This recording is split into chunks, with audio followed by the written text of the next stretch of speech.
Hi everyone, we're going to get started. Welcome. This is our December show and tell presented by Fashion Snoops, our last show and tell for the year.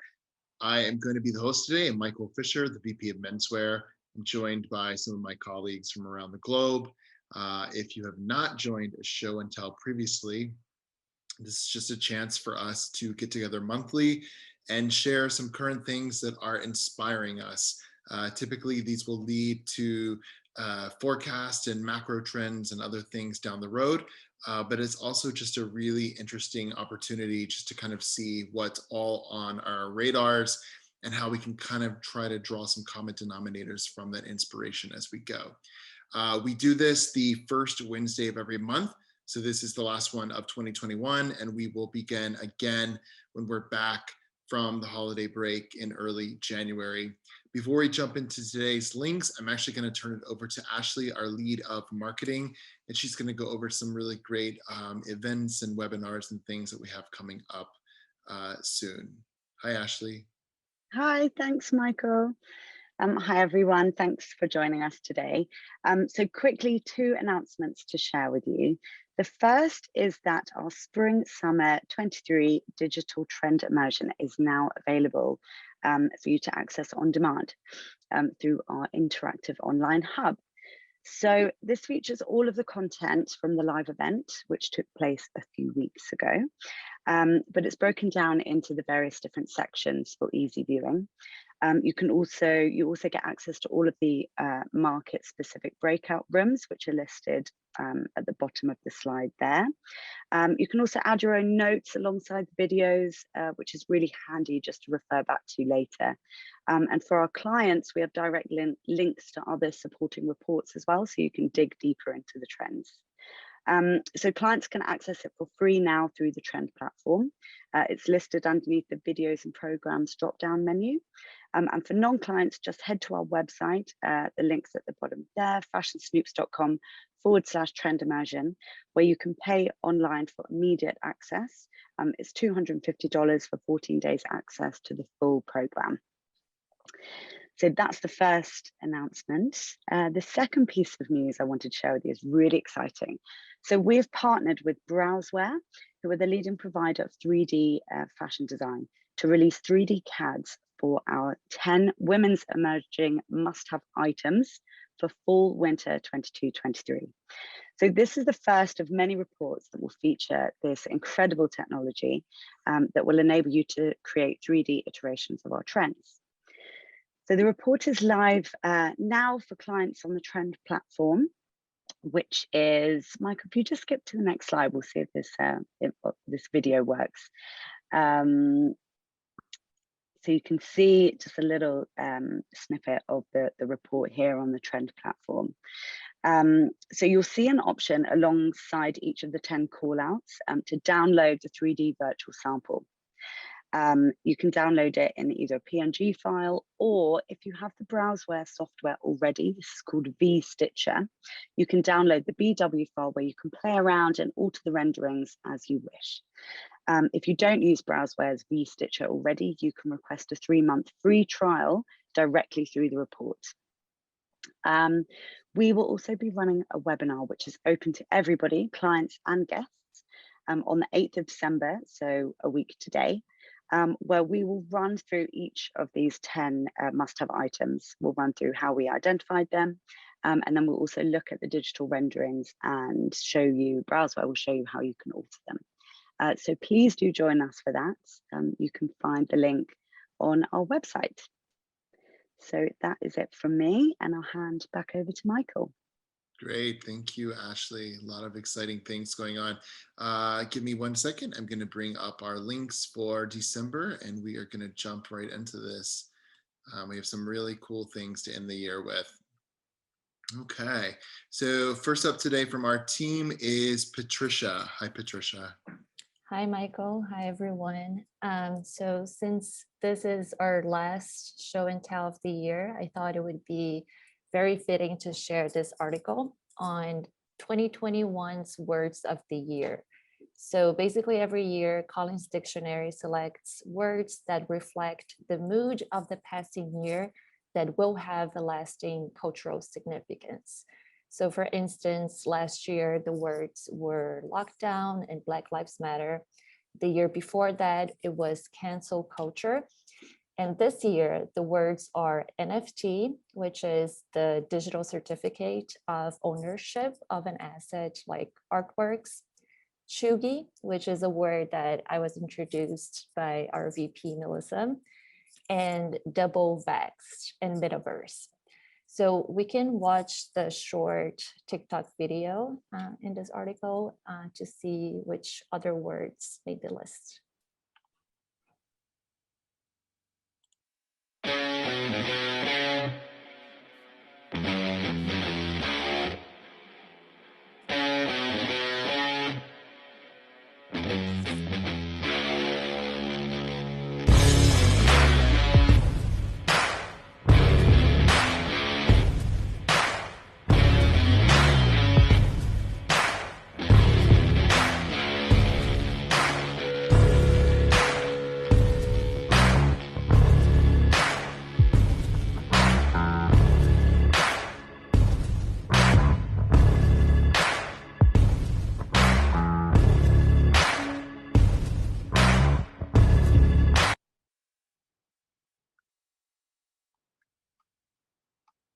Patricia, what's your favorite word? I guess chugi, just because it's fashion related. Awesome. Yeah, these are always really good lists to see for the year. And it's interesting to see how things that are pandemic related have kind of ruled the word list over the last 2 years. Yeah. We want those to go away. Thanks, Patricia. Next, we have Robbie with some really exciting things to share. Hi, Robbie. Hi, Michael. Thank you. Hi, everyone. My name is Robbie. I'm the youth director here at Fashion Snoobs. Last time I presented at one of these, I was banging on about Lego's botanical range, which now I'm surrounded by my Lego and I'm obsessed with it. But this one is a bit of a personal story and maybe a bit of a shameless plug. So in lockdown of last year, just to keep myself keep my creative juices flowing, I started to create some menswear. And it started with me buying vintage pieces and I would hand embroider onto them. And then people got in touch with me and started to buy them. So now, almost as a happy accident, I've created a brand called By Roses. And we just went live with our shop for our winter collection. And the title for the collection is called The Dancer, the Poet, and the Prince.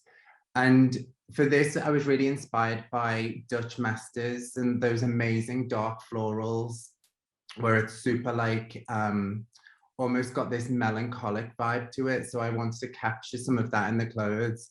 And I was really influenced by 16th and 17th century oil paintings of princes, all of that regal glamour. And I think that's something that we're really missing in menswear right now. So starved of that, and I couldn't find it anywhere, I decided to create my own. So this was a shoot that we did recently. So it consists of these amazing like backless shirts, that kind of business at the front, party at the back energy. And then we've done these really nice embroidered florals on the front. So I just wanted to really capture that kind of essence of like decadent glamour that I feel like might be missing sometimes in the menswear market.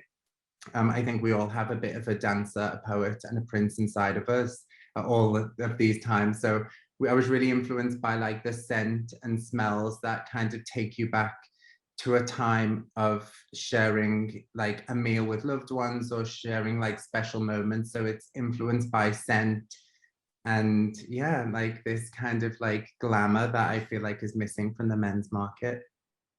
So that was a bit of a shameless plug from me. Thank you for listening. Not shameless at all. We are so proud of you. And you can read the chats. Everyone is really inspired by this.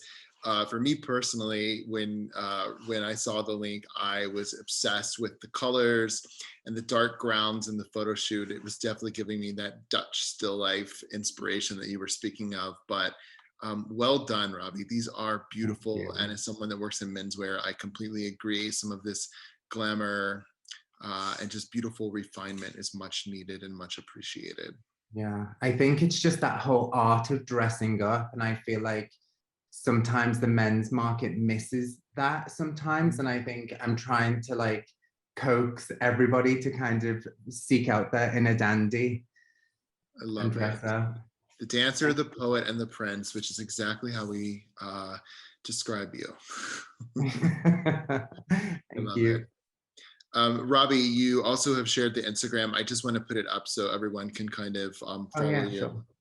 on Thanks. Instagram really quickly. But it's at By Roses Closet. Here it is. Yeah, for the Instagram, I love it when I see how brands work. So I put like sketches on there, and you know, there's like videos of me choosing the fabrics, and Mhm. it's all about this slow process, and I think that's really important. So I wanted to kind of, you know, show where the inspiration came from. Like I'll put my drawings on there, and you can kind of see the process from start to end, like, you know, like a story. Yeah. Thank you for sharing that, Michael. Look at this needlepoint. Oh my gosh. Wow, wow. Wow. Thank you, Robbie. I actually feel like we should have ended today's show and tell with that as the finale of the year. But thank you for sharing that with us. We appreciate it. Okay, so my links are next. My first one is something that I just am obsessed with. So we all know Loro Piana, of course, the epitome of Italian luxury. They have created these new candles, which are just absolutely stunning. And I'm going to explain why they are so interesting. They call them sculptures in progress, which I greatly appreciate. So basically, just in line with their cashmere expertise, they've included scarf and fabric trimmings that have been melded around these rectangles of wax.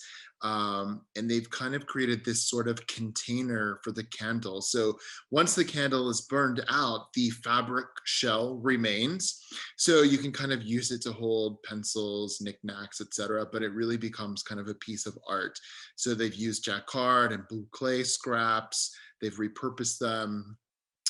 They have 3 scents that they've launched with. They have Mongolia, New Zealand, and what's the other one? I don't have the other one here in my notes.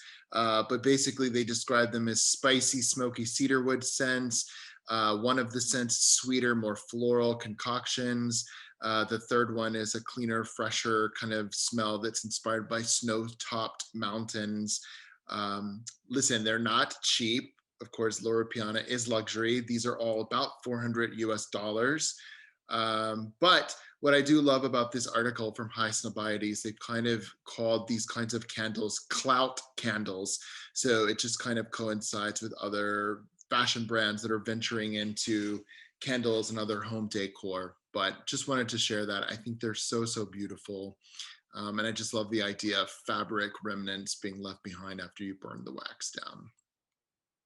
My second link for today is something that really was inspiring, and it's really just a good feel-good thing to end the year with.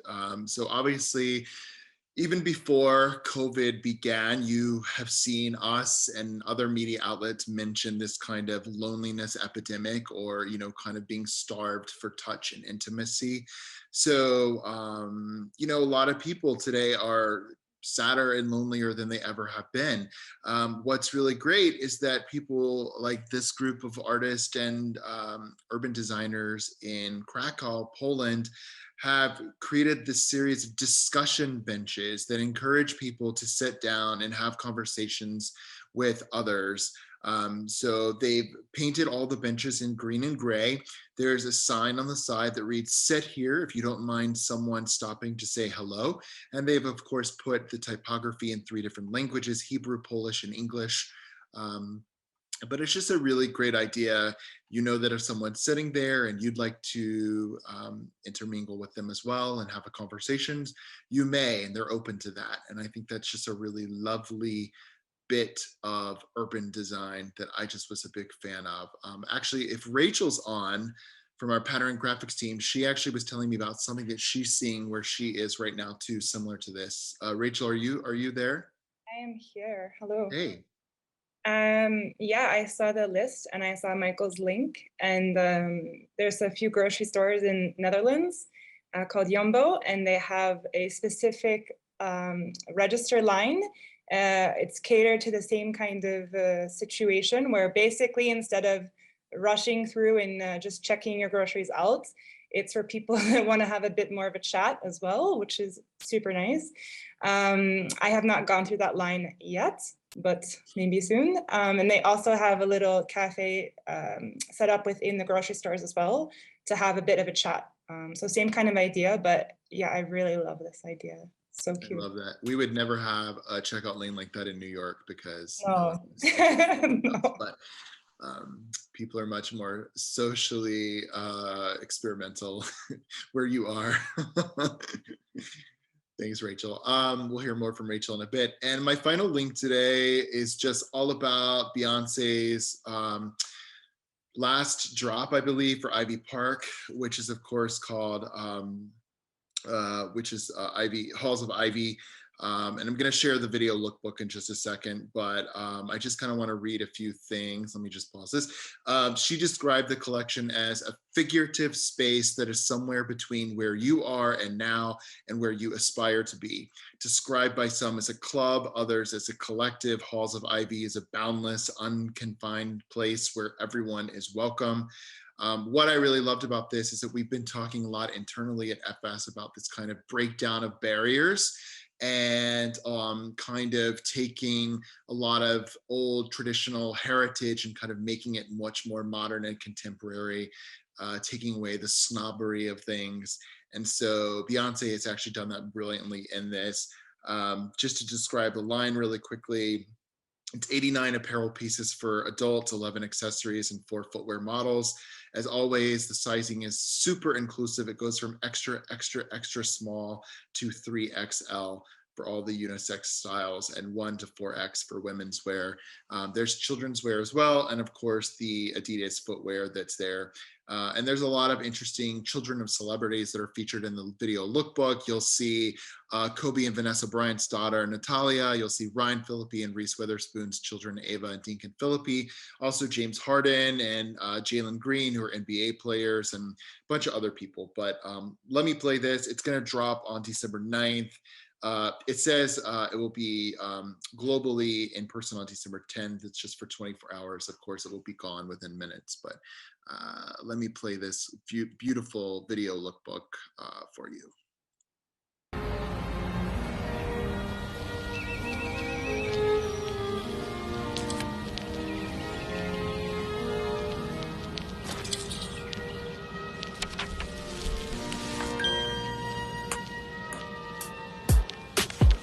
My whole team, we got now. Got no time to be waiting.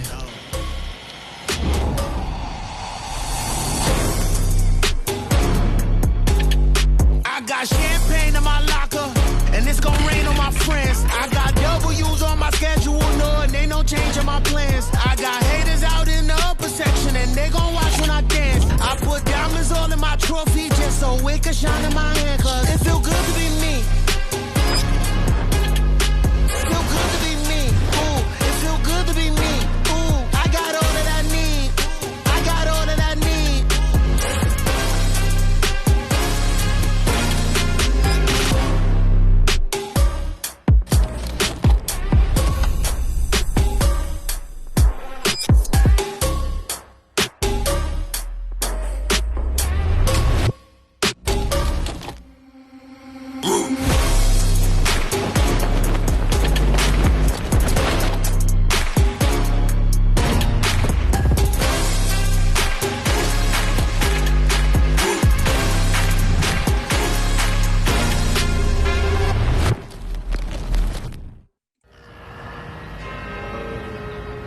Perfection and lots of houndstooth, which is like one of my favorite colors. So really excited for that. Next is Nia. Hi, Nia.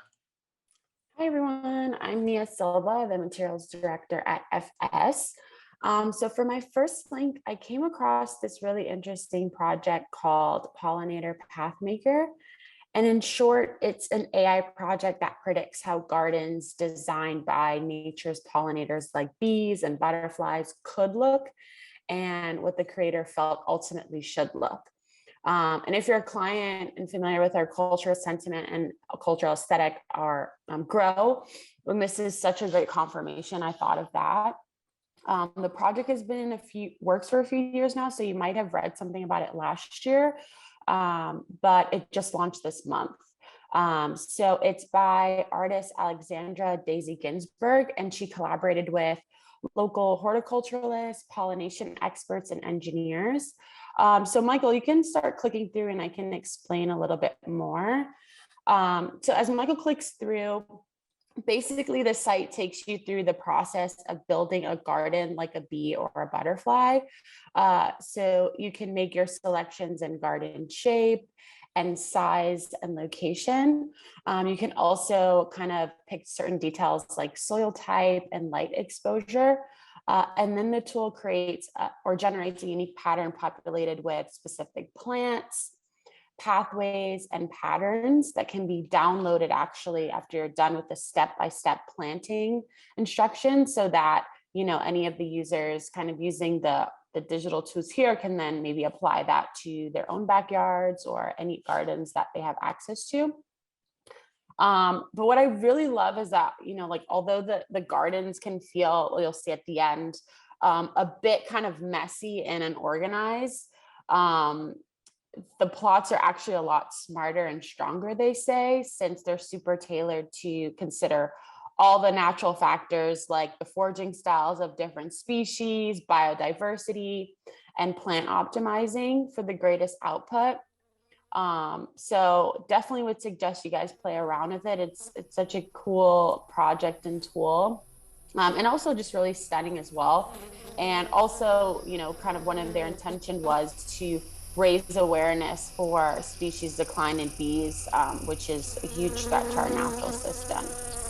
So I thought it was really fun. I love this. So it's like a Zen Yeah. garden. Isn't it? Yeah, they're really like, they're messy, but they're just, I love the fact that they say that this is how gardens should be built, which I thought was super interesting. Yeah, it should just be more random, right? Yeah. So, and then for my second link, this is another recent project I came across from architectural design firm Snow Hetta. And for this project, they repurposed metal waste into tiles. So just some imagery here, really stunning. The project is titled Common Sands. And in the article, they delve a little bit deeper into the process of glass production, which actually mostly derives from sand.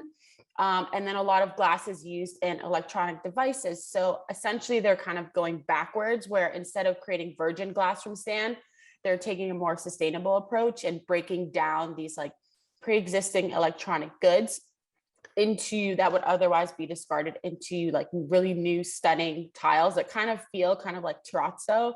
You know, we love terrazzo. So yeah, so I thought it was really interesting, and there's just been so much in terms of waste design that we've been tracking kind of across markets. So I think this was a great confirmation of that. That was super, super stunning. And then I also have some other links specific to electronic waste that we highlighted in our SS22 material shifts report. So firstly, the garbage watch, which you guys might have seen in the past, super stunning. Another example of electronic waste being repurposed. You guys might have seen images of this before. It's still available for pre-order from Vollaback, which is a super kind of innovative sportswear brand. And then after this, I have another example from the designer Alexandra Sipa. We've also highlighted her in the past in some other reports. At the time, she was a recent fashion grad, but it seems like she's starting to kind of blow up a little bit. A lot of her designs are now featured in magazines and on runways, and just really stunning stuff. All of the designs you've seen here, all repurposed from kind of discarded wires and electrical waste. So just thought it was a great confirmation overall of what we're continuing to see in terms of sustainability. So beautiful. I love that you always have this in your bag. It's so good. Thanks, Nia. Appreciate it. Okay, back to Rachel. Hey, Rach. Hello again. So my first link is an art museum, but it's a depot that opened last month, so right after our last show and tell. So it opened November 6th, and it's been almost 10 years in the process, but it opened right here where I live in Rotterdam. So unlike other art museums, this is an art depot, and it's the world's first publicly accessible art depot. So it holds and it showcases its entire collection. So it has 151,000 pieces all being shown simultaneously. So this one, of course, is open to the public, and it has completely see-through walls, which is amazing. So unlike other museums, it shows its entire collection. Most museums present around 20% or less, and the rest is in depots like this. So here, this building is 7 stories tall. It's right next to a park called Museum Park. It's a skate park. So the goal was to bring this huge new art museum to a different new audience, different groups. So you're able to explore the different storage facilities, and it has paintings, sculptures, furniture, ceramics. And then what's interesting to me is there is no traditional organization, which we're all very used to. So it's not by date, or it's not by art history period, or by genre. Instead, it's situated by 5 different climate zones. So each of the pieces are divided by their specific temperature and humidity requirements. So meaning there's no real defined path to explore this extensive collection, but you can use, they have an app that you can use to browse and access the stories behind each piece. And then you can even save the ones you like and kind of build your own collection, or maybe build your own map within the app. But I think it's super beautiful. I mean, the glass walls, you can see the art from all different areas and all different angles. So it's a really dynamic and beautiful way to view the art. And it's been hard to get a ticket to go since it opened, but I want to go really soon because it's beautiful. Yeah, I love the kind of raw and industrial way to display art in this form. It's much less precious than other museums, I would say. I think so too. And it's really cool. I mean, to me, it kind of has like a heist vibe to it as well. But it's definitely a lot different than any other museum I've been to in a while. But yeah, and even the outside of the museum as well is so breathtaking. It just walking by it, it's this huge silver piece right in the middle of the city. And it, to me, kind of reminds me a bit of the Chicago Bean, but that same kind of format. You can kind of see yourself in the reflection of the museum and see yourself as part of the museum as well, which is super cool. Very cool. What else have you got today?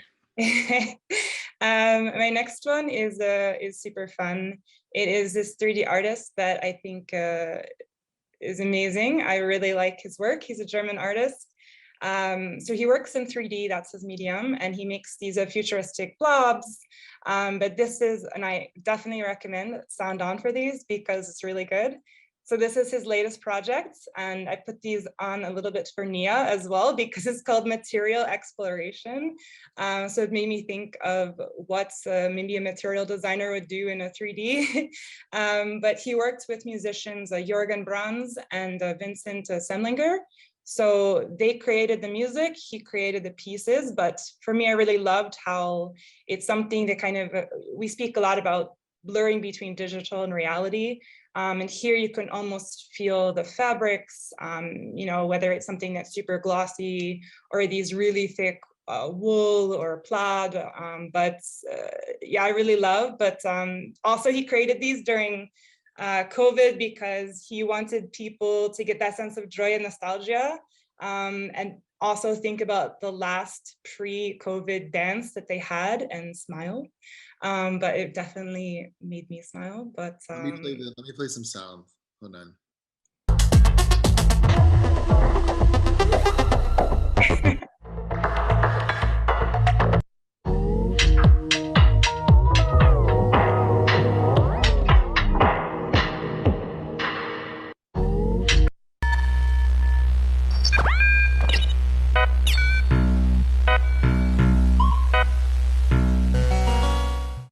so cute. They're like little creatures. I really love it. I love seeing how more realistic 3D gets. I think like every day, but really loved him. Very cool. And I think subconsciously I was maybe putting something lighthearted up a little bit, because the next one I know is something that we all have been seeing a lot as well. And this is the YouTube video for the start of Virgil's farewell tour, or not tour, but it seemed like a tour last night to anyone who hasn't seen this video. And we can have it play a little bit, this beginning part, and I'll just speak over it, I guess. But anyone that hasn't seen this is really, it's really a nice send off, and it's a rare opportunity when you can kind of curate your own farewell. But to me, it was really interesting, and not really interesting, but it's complicated, I guess, because I've been feeling this sort of heavy grief, and I don't really know why, because I don't know Virgil personally, but you know, maybe I think it's because the past few years, there's been a lot of deaths, and you know, through violence or Corona, and I think it's a lot larger than what the person's name is. It's really what they represent for so many people. So for me, I know it's really hit not just the fashion world, but through every sort of world that he touched. And I think that that's what's so singular and so beautiful about Virgil Abloh. And I think that he was really a one-of-a-kind person. But I really loved how he inspired and challenged all of us with art and design and what it looks like now and also in the future. So if anyone hasn't seen this opening video, it's really quite beautiful. And the show that he put on last night, it was, you know, a mixture of the pieces that he showed in June from the last collection, the spring summer 22, but alongside 30 other looks, sort of a tribute of his designs. But you know, I'm sure everyone on here is quite familiar with him, but he's such a multi-hyphenate that so many others say that they are, or that they long to be. But he was a really true creator that loved creating. And you know, even if you were not a fan of his work, you have to admit that his courage and his influence was really undeniable. I love that he found the inspiration from anywhere from, you know, like a small skateboarder with like 170 followers to someone maybe like an impressionist painting as well. So for me, it still hasn't really hit, and it's going to be a strange next runway season for sure, when I already feel kind of the lack of Virgil. But again, being able to curate your own kind of farewell, I think is a super special celebration of life. But I also included, this was the ending, which I know Melissa Moylan shared Studio Drift last show and tell, and they worked with him to create this send-off at the end of the show, which I thought was so beautiful as well. But what was really cool was that he had the LV, the traditional logo for Louis Vuitton, and he spun it around to be a VA, which is so creative and so genius and so telling of Virgil as a person. And then in the next link I have is a compilation of videos of different quotes, but you can watch on your own time if we share the links. But some quotes that I really liked. He said, fashion is one of the greatest vehicles to merge music, art, architecture, design, typography. It's a wide enough canvas or even big enough sandbox to touch all of the different things that I'm into. And he says, I've been on this focus in terms of my art and creativity of getting adults to behave like children again. They go back into the sense of wonderment and they stop using their mind and start using their imagination. And then I'll end on my favorite one, I think, was there's no limit. Life is so short that you can't waste even a day subscribing to what someone thinks you can do versus knowing what you can't do versus knowing what you can do.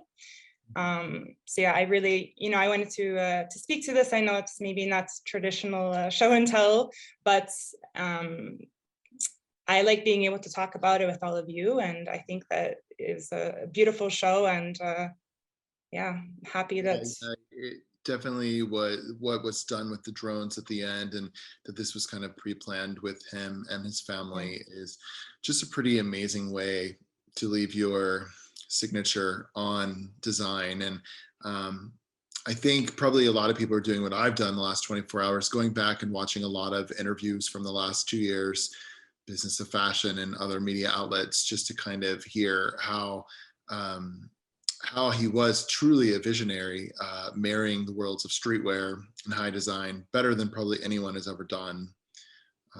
But definitely will be missed in our industry. But wow, what a send off I think the show was. It was in Miami. I don't know if you said that, Rachel. Forgive me if you did. What did you say? Sorry. It was in Miami, the show. Yes. Right. Yeah. So yeah, thank you for those. Yeah, absolutely. And thank you. Yeah, thanks, Rachel. Jenna. Hi, everyone, and thank you, Rachel. I'm Jenna. I'm the VP of Content Strategy. And this actually, I feel like, is kind of a nice transition from our discussion about Virgil. But I just wanted to share a book that I picked up the other day. And actually, as I've been reading it, I feel like a lot of the sentiment is really aligned with Virgil's kind of vision and how he viewed design versus thinking about fashion and art or streetwear and high fashion as like singular entities.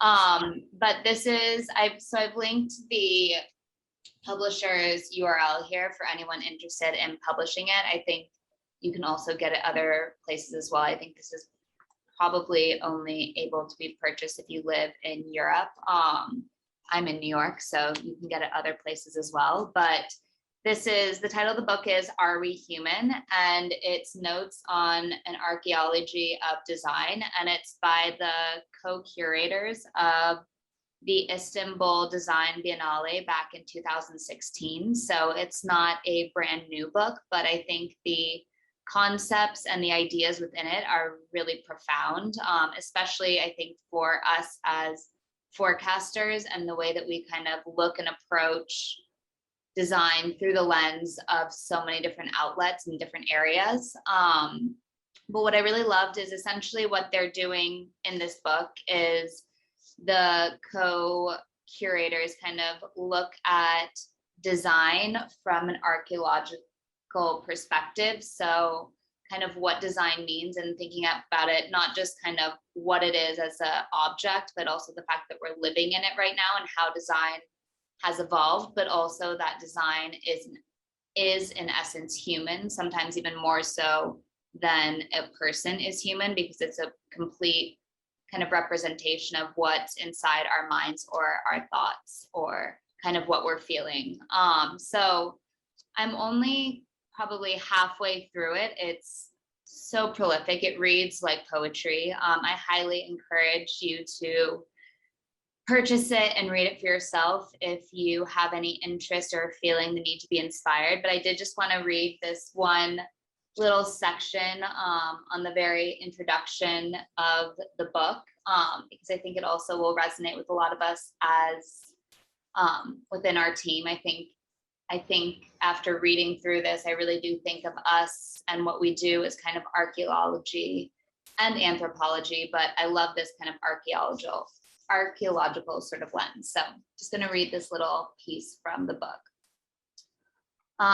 Design is what you are standing on. It is what holds you up. And every layer of design rests on another and another and another. To think about design demands an archaeological approach. You have to dig into the ground, underground, beneath the seabed, and deep into the earth. Dig into the things sitting on the ground, buildings, cities, treetops, and antennas. Dig over the ground, into the air, the clouds, and outer space. Dig even into the invisible layers, data storage, formulas, protocols, circuits, spectra, chemical reactions, gene sequences, and social media posts. Digging, documenting, dissecting, discussing, digging, that is, into ourselves. And I love how that kind of just captures the kind of not just the design process, but also the creative process and our constant search for kind of looking to the future by also kind of investigating the past. So just a really great, beautiful book, and highly recommend for anyone needing a little inspiration. I love this. And I just want to say one thing you said again that was really, really profound. You said every layer of designs on another and another and another. Yeah. That very much stood out to me. Yeah. And it really, I think, resonates a lot with kind of Virgil's philosophy as well, of like bringing these different pieces and digging beneath the surface and finding the similarities between two kind of what looks like polarized opposites and bringing them together. Great. Oh, you touched Todd. I don't know if you saw the comments, but that's a very good thing, Todd. Very, very good. Hopefully this goes in our official Nico on the Culture Team's book club. Yes, Nico, add it to the list. Yeah, Nico, add it to the list. Great. Thank you, Jenna. That was so beautiful. We're all going to be getting that. And I feel like it actually very much has a lot to do with some things that we've all been working on internally for next season as well. So absolutely. Yeah, perfect. All right, we're going to go from profound to pop culture. Okay. So Danny's going to close us out for the year. I never thought we were going to end 2021 with Avril Lavigne and Paramore, but that is just the beauty of show and tell and how it just unfolds. Good call. Hi, everyone. I'm Janie. I'm the women's wear strategist here at FS. And yes, I will say it's hard to follow up with Jenna and also what Rachel had shared about Virgil. Super emotional as well. But yes, I guess we'll end on a lighter note. So my first link here is a new shoot for Nylon that just dropped today featuring Avril Lavigne. Just a lot of super moody imagery that you can just scroll through, Michael. All black styling and has a tinge of witch to it. And internally, this reminded me on different projects and reports that we've been discussing around the revival of this 2000s emo and Tumblr aesthetic, and this whole uptick in teen angst and punk that, of course, got started by icons like Avril at the time and reinterpreted for today, like artists like Olivia Rodrigo, who's also really kind of giving space for these previous celebrities like Avril to kind of come back onto the scene, revive their careers in a whole new way, and as well as contribute to kind of the expression of this new aesthetic and help mold it for today. Of course, this trend has really taken shape on TikTok as Avril's song Skater Boy from a while back went viral like a couple of months ago, and a lot of creators on TikTok were using that sound.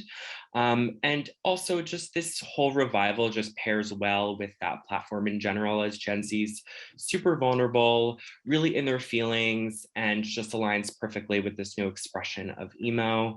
And then with the last link next to it is just an FYI from Paramore that they had basically teased and said that they're planning a comeback in 2022, which I think is just going to be a continuation and validation of this trend that we don't see going anywhere just yet.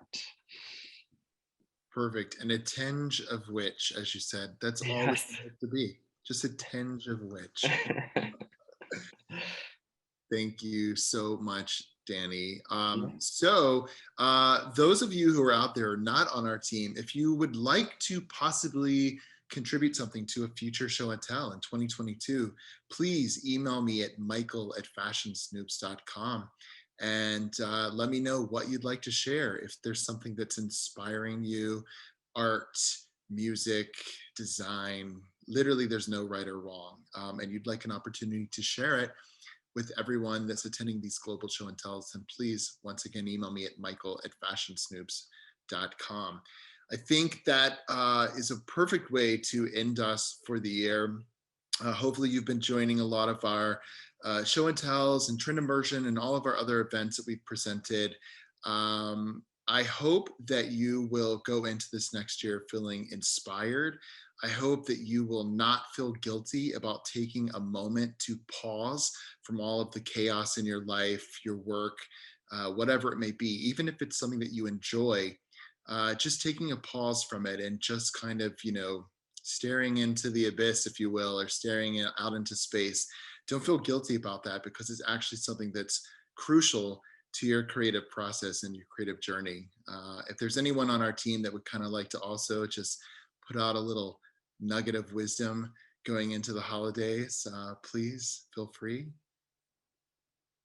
Jenna, do you have anything that you'd like to add? You're a wise woman.